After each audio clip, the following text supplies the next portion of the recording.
il nous reste une très grande route à faire. Ça te dirait une petite histoire? Ouais, pourquoi pas, ça rendra le temps moins long. Alors je vais te raconter l'histoire d'un célèbre chasseur de primes noires nommé Joseph McCurley. Ça commence avec un saloon miteux, un barman nommé Horace et un flingue sur la tête de Joseph McCurley. Tu dois sûrement poser la question comment il s'est retrouvé avec un flingue sur la tête et dire que tout ça a commencé à cause d'une gamine. Alors quoi, t'as un problème, négro? Cette gamine est notre esclave. Je n'ai aucun problème, messieurs. Je vous propose seulement d'acheter cette fille à prix d'argent. Alors comme ça, le négro veut posséder un esclave blanc, c'est ça?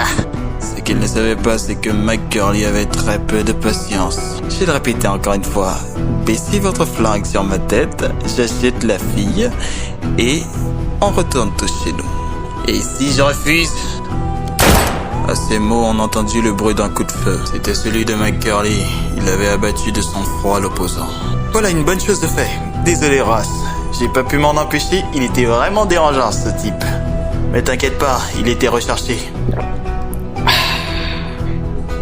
T'auras qu'à l'apporter au shérif et empocher la prime. Allez, salut! Pendant que McCurley montait sur son cheval pour s'en aller, la fillette qu'il venait de libérer et ignorer l'avait suivi. Maître, que puis-je faire pour vous servir? Pardon, c'est à moi que tu parles? Tu es libre, fais ce que tu veux. Aucun homme ne devra posséder d'esclaves. Emmenez-moi avec vous, s'il vous plaît. Je suis un chasseur de primes. Je vis dangereusement, je vis dans la nature, je n'ai pas de toit au-dessus de ma tête, et je n'ai que mon cheval pour amener. C'est alors que Horace, qui était allé chercher le shérif, est revenu avec de très mauvaises nouvelles. McCurley, tu dois partir immédiatement. Le type que t'as tué, il faisait partie du banc des rapaces. Enfin, je vais pouvoir mourir en paix. Allez, qui s'amène? Écoute-moi bien, je sais très bien que tu as envie de mourir, mais il ne s'agit pas que de toi. Si ces gars débarquent ici, ils vont détruire toute la ville. Alors je suis désolé de te dire ça, tu dois fuir, McCurley.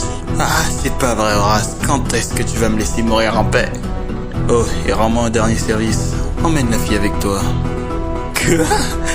Tard, tu rigoles. Écoute, si tu la laisses ici, ils vont la torturer. Au pire, elle finira comme prostituée.